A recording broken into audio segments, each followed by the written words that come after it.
a déjà, par culture générale, demandé à visiter un temple, et cela peut se faire sans problème, par exemple, au musée de la rue Cadet. Ils sont très accueillants.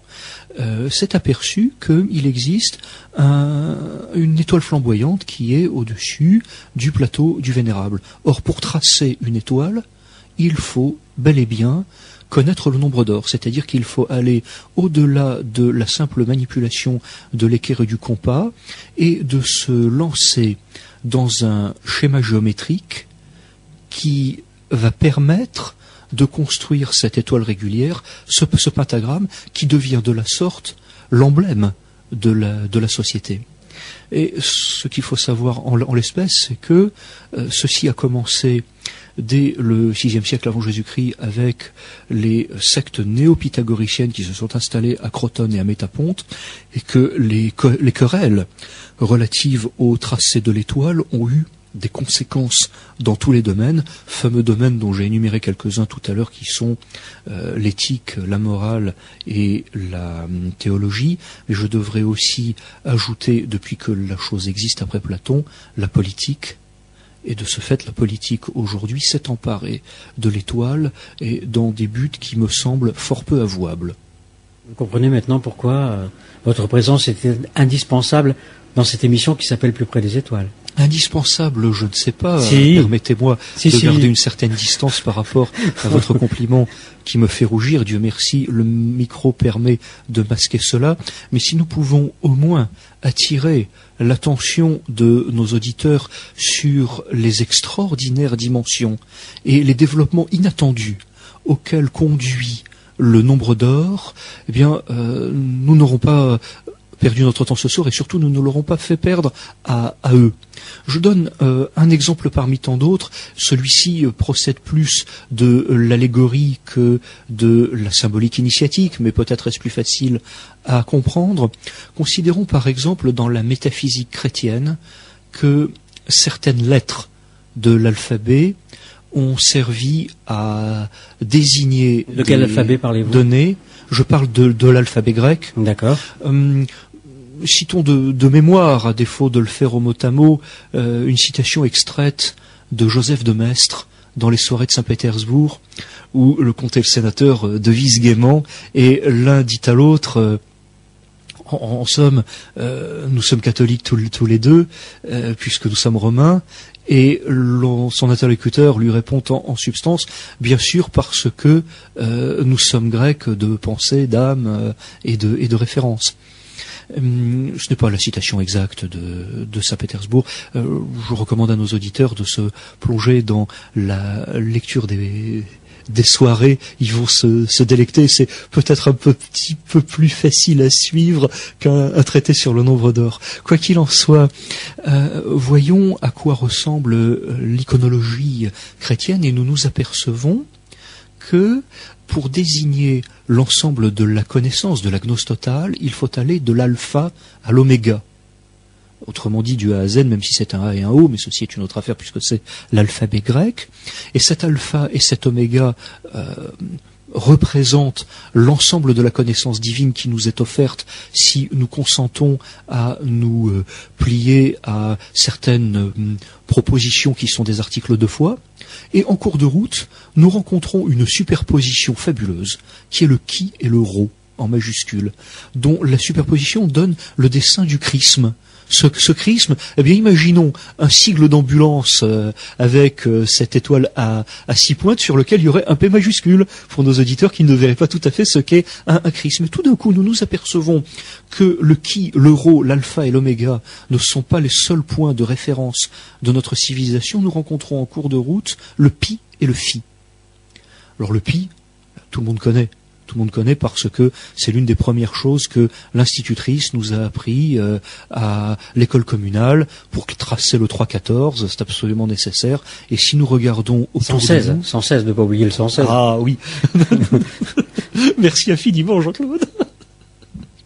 Vous savez que c'est un grand jeu chez certains mathématiciens de s'amuser à trouver un nombre infini après la décimale. Oui.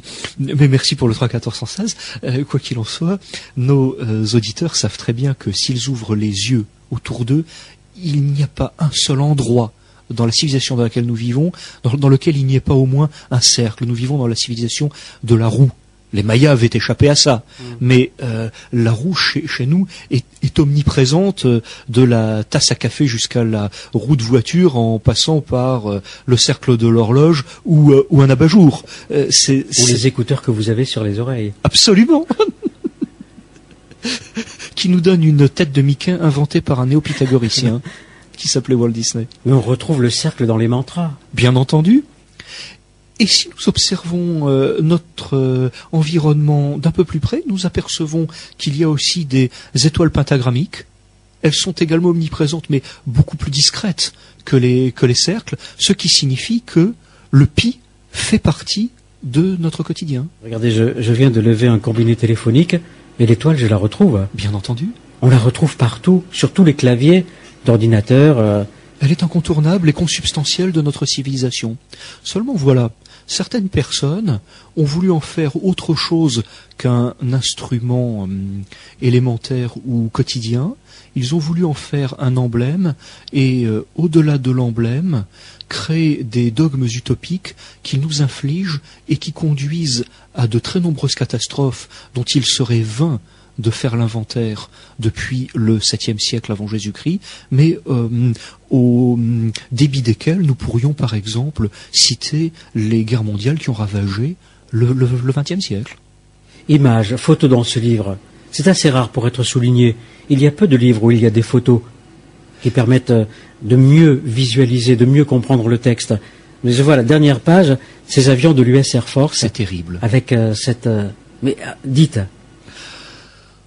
Pour résumer le propos, il est exact que il y a une soixantaine d'années, l'US Air Force sur le théâtre d'opération continental occidental a utilisé des signes de repérage de manière à éviter les erreurs ou les méprises. C'est normal, il y a toujours des cocardes ou des marquages sur les aéronefs de combat. Et la cocarde qui a été utilisée à cette époque-là représentait alors une étoile blanche dans un disque bleu accompagnée de 2 rectangles horizontaux, un de part et d'autre du disque bleu.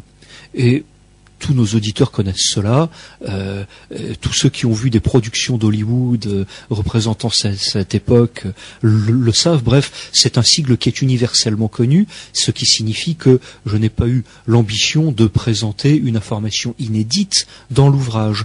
J'ai seulement eu le désir d'attirer l'attention sur quelque chose qui crève l'œil, et peut-être que lorsque vous faisiez tout à l'heure allusion à l'initiation, à la qualité d'initié, il s'agit certainement, pour l'initié au sens large du terme, sans prétendre à quelque pseudo-élite que ce soit, d'ouvrir les yeux sur des réalités tangibles, de s'apercevoir qu'elles sont là, de dire ce qu'elles signifient. Et par exemple, en ce qui concerne cette cocarde, nous apercevons que le nombre d'or est présent 3 fois, puisqu'il est nécessaire pour dessiner cette étoile, mais il est également présent dans les 2 rectangles. Je m'explique, parce que là, nos auditeurs auront peut-être quelques difficultés à visualiser mentalement la chose. Pour tracer un rectangle d'après la section dorée, commençons par tracer une droite. Une droite de la longueur qui fera plaisir à nos auditeurs. Ils peuvent le faire indifféremment, verticalement ou horizontalement, au milieu d'une page. À partir de là, incitons-les à tracer une autre droite à l'angle droit. Donc nous avons désormais une équerre avec une verticale et une horizontale, ou un dessin en 2 dimensions avec une abscisse et une ordonnée. Ceci fait, nous allons prendre l'horizontale et nous allons tracer un léger trait en plein milieu de cette horizontale. Et le petit trait en question va faire donc rigoureusement la moitié de chacun des 2 segments. Imaginons maintenant que nous tracions un carré de façon à ce que à l'horizontale réponde une autre horizontale supérieure, la verticale réponde une autre verticale supérieure en parallèle l'une à l'autre. Et rappelons-nous que nous avons pris ce petit tracé en bas, nous allons le faire en haut sur l'autre horizontale, ce qui signifie qu'à l'intérieur de ce carré, nous allons nous retrouver avec deux rectangles verticaux de la même taille. Prenons maintenant un compas. Verticaux, hein. Pardon. Important. Deux rectangles verticaux. Merci infiniment. Ce n'était pas du féminin, mais c'est aussi les risques d'une émission en direct. Je vous en prie. Et traçons maintenant une courbe en plantant un compas avec la pointe sur le petit trait du bas, le petit trait du milieu. Quel doit être l'angle d'ouverture du compas? Et l'angle d'ouverture va s'ouvrir spontanément puisque le crayon, lui, va toucher le haut qui est à l'aplomb rigoureux. Et désormais, nous allons ouvrir la courbe de telle sorte qu'elle descende, par exemple, par la droite de la feuille, et nous allons la faire rejoindre l'horizontale du bas.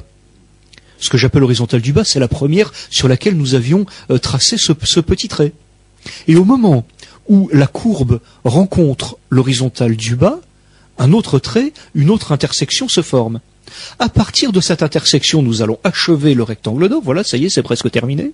Puisque nous allons faire remonter une verticale qui va se trouver parallèle aux deux autres, donc en particulier aux deux rectangles verticaux. Nous y sommes. Vous avez suivi? Oui, mais nous pourrons éventuellement le recommencer. Ça risque d'être hasardeux. Oui.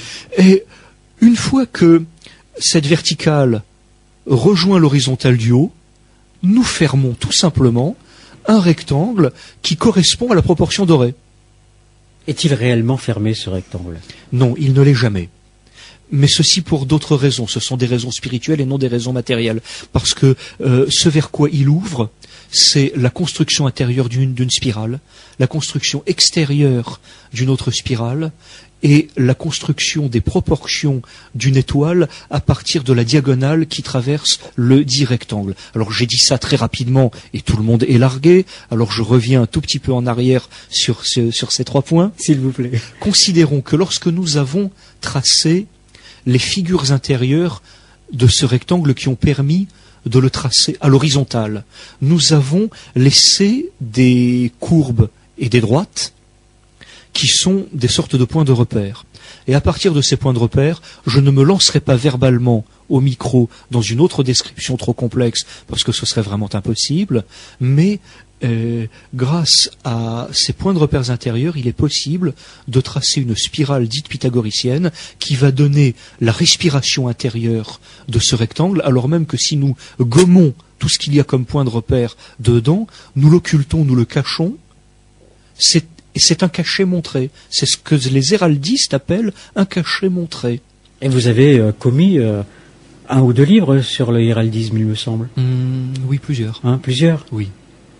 Et bien entendu, le nombre d'or participe au tracé scutiforme, mot abominablement technique qui désigne une forme d'écu ou de bouclier. Beaucoup de symbolique dans la héraldique.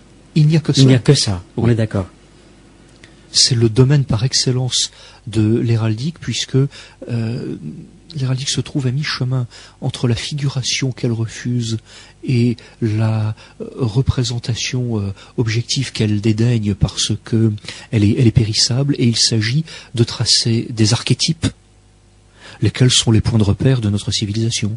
Ou en d'autres termes, imaginons que quelques-uns de nos lecteurs soient familiers des évangiles, ou que nous incitions ceux qui n'en sont pas familiers à s'y plonger.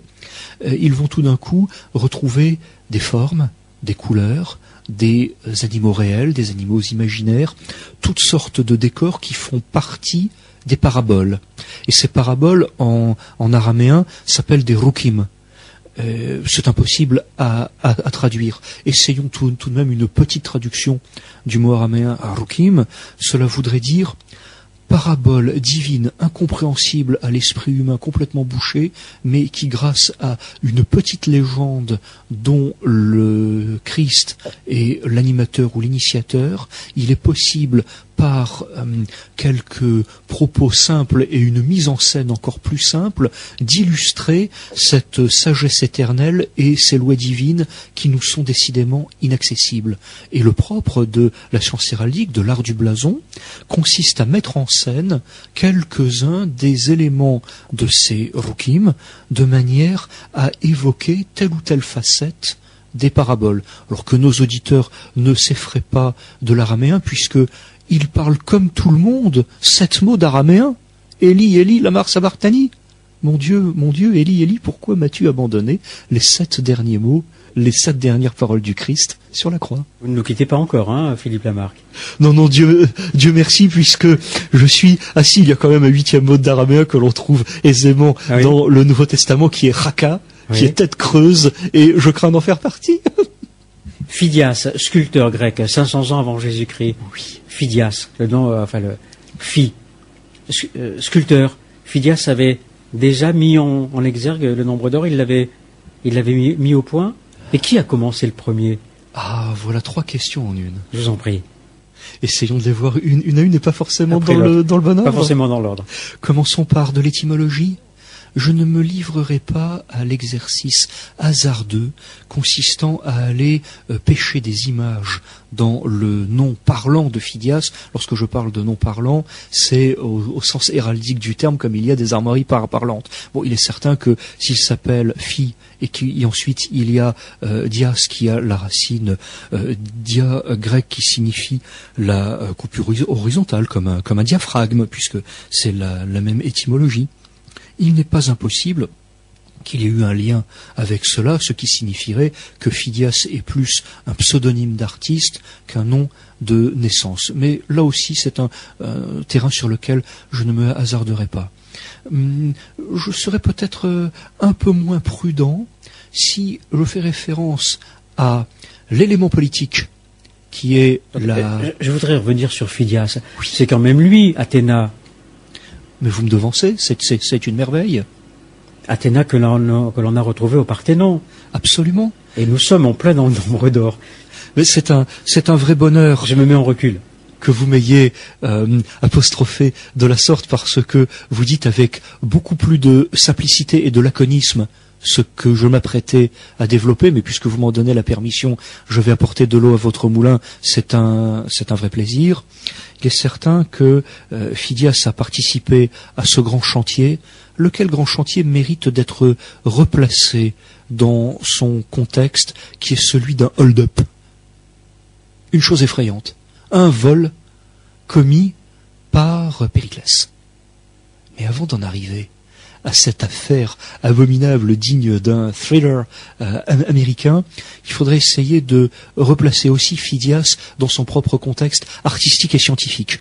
Autrement dit, il est le génial exécutant ou continuateur d'œuvres qui l'ont précédé, et je pense en particulier à Lysippe et à Praxitèle.